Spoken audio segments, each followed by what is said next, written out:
সালামু আলাইকুম প্রিয় শিক্ষার্থীবৃন্দ। স্টক ভ্যালুয়েশন এই অংশটা যাদের বিবি অনার্স ফার্স্ট ইয়ার বা সেকেন্ড ইয়ারে প্রিন্সিপালস অফ ফাইন্যান্স সাবজেক্ট আছে তাদের আছে, ফোর্থ ইয়ারে ম্যানেজমেন্ট সাবজেক্টে এবং মাস্টার্স প্রিলিমিনারিতে বিজনেস ফাইন্যান্স সাবজেক্টে স্টক ভ্যালুয়েশনটা খুবই ইম্পর্টেন্ট। আজকের ক্লাসটা তোমাদেরকে স্ক্রিনে নিয়ে যাচ্ছি, মনোযোগ সহকারে একটু স্ক্রিনের দিকে খেয়াল করো। বেসিক ক্লাসটা তোমাদের জন্য নিয়ে আসলাম। অঙ্ক সমাধানের আগে অবশ্যই যে জিনিসগুলো জানতে হবে, ভ্যালুয়েশন অফ কমন স্টক বা প্রেফারেন্স স্টকের মধ্যে থেকে আমরা প্রথমে কমন স্টকটা সংজ্ঞাটা জানবো, কমন স্টক বৈশিষ্ট্যগুলো একটু জানবো। কমন স্টক বলতে আমরা কি বুঝি? কমন স্টকের বাংলা হলো সাধারণ শেয়ার। যৌথ মূলধনী কোম্পানির নিজস্ব মূলধনের ক্ষুদ্রতম অংশ হলো সাধারণ শেয়ার। অর্থাৎ কোম্পানির অনুমোদিত মূলধনকে কতগুলো ক্ষুদ্র ক্ষুদ্র সমান অংশে বিভক্ত করা হয়, বিভাজিত এক একটি অংশকে শেয়ার বলে। এটার যদি আমরা আরেকটু ডিটেলস জানতে চাই যে কমন স্টক সম্পর্কে বা সাধারণ শেয়ার সম্পর্কে, যৌথ মূলধনী কোম্পানির ব্যবসায় শুরুতে একটা নির্দিষ্ট পরিমাণ মূলধন নিয়ে নিবন্ধিত হয়। এই মূলধনের ক্ষুদ্রতম বা ক্ষুদ্র ক্ষুদ্র এক একটি অংশকে মূলত শেয়ার বলে। আর কতগুলো শেয়ার একত্রে মিলে স্টক হয়। সাধারণ শেয়ার হোল্ডাররা কোম্পানির প্রকৃত মালিক। কোম্পানি যা নিট মুনাফা হয় তা সাধারণ শেয়ারদের মাঝে বন্টন করা হয়। আসলে এই কমন স্টকের বা সাধারণ শেয়ারের কতগুলো বৈশিষ্ট্য রয়েছে। এটার প্রথম বৈশিষ্ট্য হলো এটার মালিকানা থাকবে। যৌথ মূলধনী কোম্পানির সাধারণ শেয়ার ক্রয় করলে ওই কোম্পানির মালিকানা পাওয়া যায়। ভোটাধিকার থাকবে, মুনাফার উপর অধিকার থাকবে, ব্যবস্থাপনা অংশগ্রহণের অধিকার থাকবে এবং সীমাবদ্ধ দায় থাকবে। অবিহিত মূল্য থাকবে, বাজার মূল্য থাকবে, লভ্যাংশ পাওয়ার অধিকার রাখবে এবং মেয়াদকাল থাকবে। এগুলোই হলো সাধারণ শেয়ারের বৈশিষ্ট্য। তো আমরা সাধারণ শেয়ারের সংজ্ঞা এবং বৈশিষ্ট্য জানলাম। এরপরে এই সাধারণ শেয়ারের অঙ্ক করতে হলে বা কমন স্টকের অঙ্ক করতে হলে তোমাকে অবশ্যই কিছু সিম্বল বা চিহ্ন সম্পর্কে জানা থাকতে হবে ক্লিয়ারলি। তো আমরা আজকে সে চিহ্নগুলো দিয়েই আলোচনা করব। তবে প্রথমে কিছু কথা বলি। এখানে এই যে তোমরা দেখো P0 P1, এখানে আসলে 0 দিয়ে বোঝানো হয় বর্তমান মূল্য এবং 1 দিয়ে বোঝানো হয় ভবিষ্যৎ মূল্য। তার মানে আমরা যদি P0, এটা হবে কারেন্ট প্রাইস বা বর্তমান মূল্য। P দ্বারা কিন্তু প্রাইস বোঝানো হয়। P দ্বারা কি বোঝানো হয়? প্রাইস। তাহলে P0 বলতে কারেন্ট প্রাইস, প্রেজেন্ট প্রাইস বা intrinsic value of share. P1 দ্বারা coming year price, next year price, expected price of share. যেহেতু 1 দ্বারা কি বোঝানো হয়? ভবিষ্যৎ মূল্য বোঝানো হয়। সেজন্য কামিং ইয়ার প্রাইস বোঝায় P1 দ্বারা, আর P দ্বারা প্রাইস। এরপরে আমরা দেখব D0। এই D মানে হলো কিন্তু ডিভিডেন্ড। 0 মানে তো আগেই বলছি 0 দিয়ে বর্তমান মূল্য। তার মানে D0 বলতে current year dividend, present dividend, last year dividend. আর D1 দ্বারা, যেহেতু D সমান ডিভিডেন্ড এবং 1 দ্বারা বোঝায় ভবিষ্যৎ মূল্য, তার মানে D1 দ্বারা বোঝাবে কামিং ইয়ার ডিভিডেন্ড, নেক্সট ইয়ার ডিভিডেন্ড এবং ইয়ার এন্ড ডিভিডেন্ড। এরপরে আমরা দেখব E0। প্রথমে জানতে হবে ই দ্বারা কি বোঝায়। ই দ্বারা বোঝায় আর্নিং পার শেয়ার। তাহলে 0 দ্বারা যেহেতু আমরা বুঝাই কি বর্তমান মূল্য, তার মানে E0 দ্বারা বোঝাবে কারেন্ট ইয়ার, কারেন্ট আর্নিং পার শেয়ার অথবা প্রেজেন্ট আর্নিং পার শেয়ার। আর E1 দ্বারা বোঝাবে কি, যেহেতু ই দ্বারা আর্নিং, 1 দ্বারা ভবিষ্যৎ মূল্য, তাহলে নেক্সট ইয়ার আর্নিং পার শেয়ার, এক্সপেক্টেড আর্নিং পার শেয়ার। এগুলোকে সংক্ষেপে E1 বলে। এরপরে আমরা দেখব কেই, সবচাইতে ইম্পর্টেন্ট এই চ্যাপ্টারের স্টক ভ্যালুয়েশনের কেই। এই কেই দ্বারা কি কি বোঝায় খেয়াল করো। কস্ট অফ ইকুইটি অথবা cost of capital, expected rate of return, discount rate, opportunity cost, recap rate of return, এই সবগুলোকে সংক্ষেপে কেই দ্বারা প্রকাশ করা হয়। আমরা পরের স্লাইডে যাব। পরের স্লাইডে দেখব জি। জি দ্বারা বোঝায় গ্রোথ রেট বা increasing rate of dividend. B দ্বারা বোঝানো হয় রিটেনশন রেশিও বা পার্সেন্টেজ অফ রিটেন্ড আর্নিং। প্রথমে গ্রোথ রেট, এটার বাংলা অর্থ হলো লভ্যাংশ বৃদ্ধির হার। লভ্যাংশ বৃদ্ধির হারকে মূলত জি দ্বারা প্রকাশ করা হয়, সেটার পূর্ণরূপ হলো গ্রোথ রেট। বি দ্বারা হলো রিটেনশন রেশিও অথবা পার্সেন্টেজ অফ রিটেন্ড আর্নিং। এটার বাংলা অর্থ হলো সংরক্ষিত আয়ের হার বা সংরক্ষিত আয়ের হারকে বি দ্বারা প্রকাশ করা হয়। আর এর পূর্ণরূপ হলো রিটার্ন অন ইকুইটি। এটাকে বাংলায় বলা হয় মালিকানা সত্ত্বের উপর আয়কে আর দ্বারা প্রকাশ করা হয়। এরপরে আমরা কিছু ফর্মুলা আছে ভ্যালুয়েশন অফ কমন স্টকের যে ফর্মুলা, সেই ফর্মুলাগুলো নিয়ে কথা বলবো। তার আগে আমরা এখানে 3টা মডেল নিয়ে কথা বলবো। 1 নাম্বার হলো zero growth model, 2 number constant growth model, 3 number হলো ডিভিডেন্ড ডিসকাউন্ট মডেল। কোন মডেলে কোন সূত্র ব্যবহার হয় সেটা আমরা নিচে দেখাচ্ছি, খেয়াল করো। প্রথমে জিরো গ্রোথ মডেল, এখানে সূত্র নাম্বার 1 P0 সমান D0 ডিভাইডেড বাই K। এখন প্রশ্ন হলো একজন স্টুডেন্ট সে কিভাবে এই অঙ্কটা যে জিরো গ্রোথ মডেলের অঙ্ক বুঝবে। দেখবা যদি অঙ্কে গ্রোথ রেট দেয়া না থাকে বা গ্রোথ রেট 0 বলে, তাহলে বুঝতে হবে এটা জিরো গ্রোথ মডেলের অঙ্ক, এবং জিরো গ্রোথ মডেলের অঙ্কে সূত্র হবে P0 সমান D0 ডিভাইডেড বাই K। তারপরে 2 নম্বরে আমরা দেখব কনস্ট্যান্ট গ্রোথ মডেল, এটাতে 2 নম্বর সূত্র ব্যবহার হবে P0 সমান D1 divided by K minus G।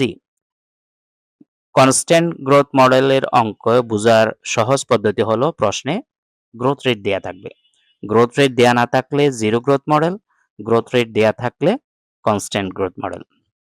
আমরা আরো কিছু নিয়ম কানুন দেখব। 3 নাম্বার হলো ডিভিডেন্ড ডিসকাউন্ট মডেল, DDM সংক্ষেপে।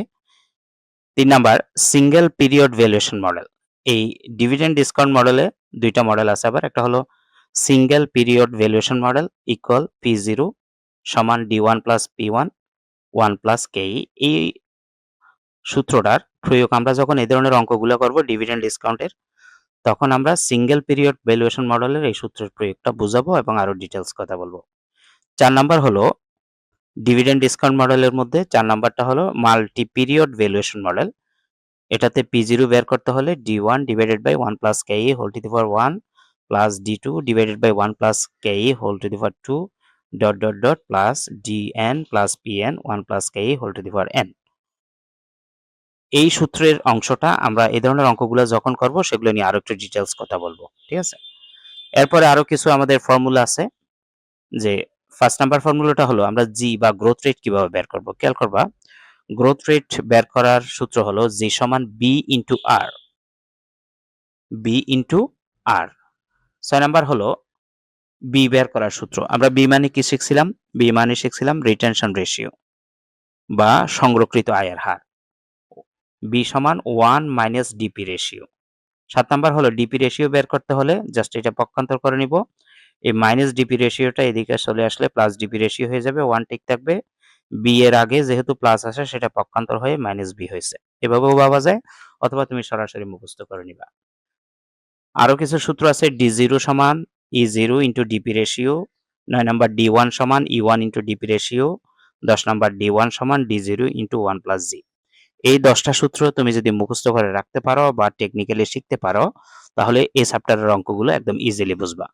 তো এগুলোর প্রয়োগ আমরা যখন এক্সারসাইজ বা সাজেশনগুলো সলভ করাবো তখন আরো একটু ডিটেলস বলে বলে তোমাদেরকে বোঝাবো, টেনশন করার কোনো দরকার নেই।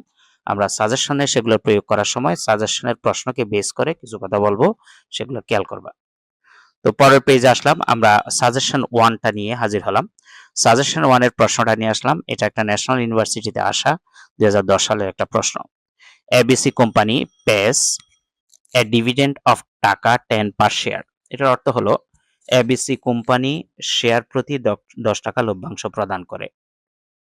Companies growth rate is 0%। দেখো এই যে গ্রোথ রেট 0%, তার মানে গ্রোথ রেট দেয়া নাই, তার মানে জিরো গ্রোথ রেটের অঙ্ক। তো জিরো গ্রোথ রেট মডেলের অঙ্ক সহজ কথায়, যেহেতু 0% গ্রোথ রেট সেজন্য। If the cost of equity is 12%, যদি কোম্পানির 12% ইকুইটি ব্যয় হয়, যদি ইকুইটির ব্যয় 12% হয়, what will be the present value of the share, তবে শেয়ারের বর্তমান মূল্য কত হবে। তার মানে আমরা এখন শেয়ারের বর্তমান মূল্য বের করব কোন সূত্রটা দিয়ে? জিরো গ্রোথ মডেলের যে সূত্র আমরা কিছুক্ষণ আগে শিখছি সেটা দিয়ে, সেটাই প্রয়োগ করতেছি। দেখো, we know P0 equal D0 divided by K। এটা কখন ব্যবহার হয়? যদি প্রশ্নে জিরো গ্রোথ মডেলের অঙ্ক হয়। তো জিরো গ্রোথ মডেল চেনার উপায় কি? যদি প্রশ্নে গ্রোথ রেট দেয়া না থাকে, দেখো এখানে গ্রোথ রেট 0 আছে, মানে গ্রোথ রেট দেয়া নেই, সেজন্য এই সূত্রটা ব্যবহার হয়েছে, P0 = D0 divided by K। Here পাশে এই সূত্রের জন্য আমরা মানগুলো একটু লিখে নিব প্রশ্ন থেকে। জি বা গ্রোথ রেট 0, এখানে বলছে দেখো 0%, সেজন্য 0%। D0 মানে হলো কারেন্ট ইয়ার ডিভিডেন্ড, ডি মানে ডিভিডেন্ড, 0 মানে কারেন্ট ইয়ার, সেজন্য D0 সমান কারেন্ট ইয়ার ডিভিডেন্ড। টাকা 10, প্রশ্নে বলা আছে 1 শেয়ারে 10 টাকা ডিভিডেন্ড দেয়। K মানে হলো কস্ট অফ ইকুইটি, সেটাও প্রশ্নে দেওয়া আছে 12% হলো কস্ট অফ ইকুইটি। 12% এর পার্সেন্ট উঠাই দিতে হলে 100 দিয়ে ভাগ করতে হবে। তো 12% কে 100 দিয়ে যদি তুমি ভাগ করো, বা 12 কে 100 দিয়ে ভাগ করলে দেখবা 0.12 আসবে। আর P0 মানে হলো কারেন্ট মার্কেট প্রাইস, এটা হোয়াট বা প্রশ্নবোধক চিহ্ন, এটা আমরা বের করব। এখন এই যে সূত্রের মানগুলো হেয়ার দিয়ে আমরা এখানে লিখছি, এখান থেকে জাস্ট সূত্রের এখানে ইনপুট দিব। D0 এর জায়গায় আমরা কত লিখব? 10, লিখলাম 10। K এর জায়গায় কত লিখব? 0.12, লিখলাম 0.12। এখন এই 10 কে 0.12 দিয়ে ভাগ করলে আমার আসবে টাকা 83.33, অর্থাৎ শেয়ারের বর্তমান বাজার মূল্য হলো 83.33 টাকা। এখানে বলছে what will be the present value of share, তবে শেয়ারের বর্তমান মূল্য কত হবে? এই সিচুয়েশনে শেয়ারের বর্তমান মূল্য হবে 83.33 টাকা। তো এই ছিল আমাদের ক্লাসটা। আমাদের ক্লাসটি যদি ভালো লেগে থাকে অবশ্যই শেয়ার করবা।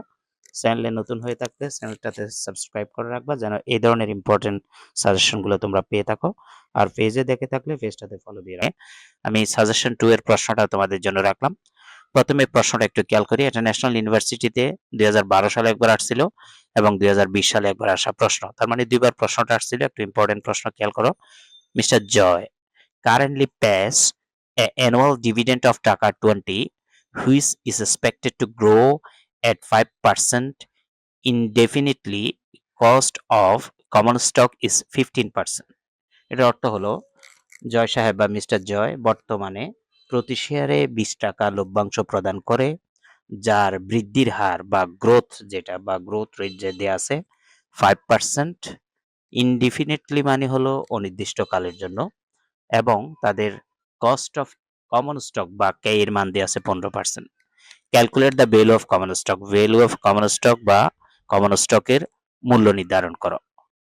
তো এখানে খেয়াল করবা, আমরা বেসিক ক্লাসে কিন্তু আলোচনা করছিলাম তিনটা মডেলের ফর্মুলা এখানে ব্যবহার হয়। একটা হলো জিরো গ্রোথ মডেল, একটা হলো কনস্ট্যান্ট গ্রোথ মডেল, আর একটা হলো ডিভিডেন্ড ডিসকাউন্ট মডেল। এটাতে কনস্ট্যান্ট গ্রোথ মডেলের যে সূত্র সেটা ব্যবহার হবে, কারণ প্রশ্নে গ্রোথ রেট দেয়া আছে। এই যে 5% গ্রো, এই গ্রোথ রেট দেয়া থাকলে আমরা সূত্র নাম্বার 2 ব্যবহার করব, অর্থাৎ কনস্ট্যান্ট গ্রোথ মডেলের যে সূত্র সেটা ব্যবহার করব, সেটা হলো P0 = D1 divided by K minus G। এই সূত্র দিয়ে আমরা আজকের অঙ্কটা করব। তোমরা যদি বেসিক ক্লাসটা না দেখে থাকবো, রিকোয়েস্ট করব অবশ্যই বেসিক ক্লাসটা আগে দেখো।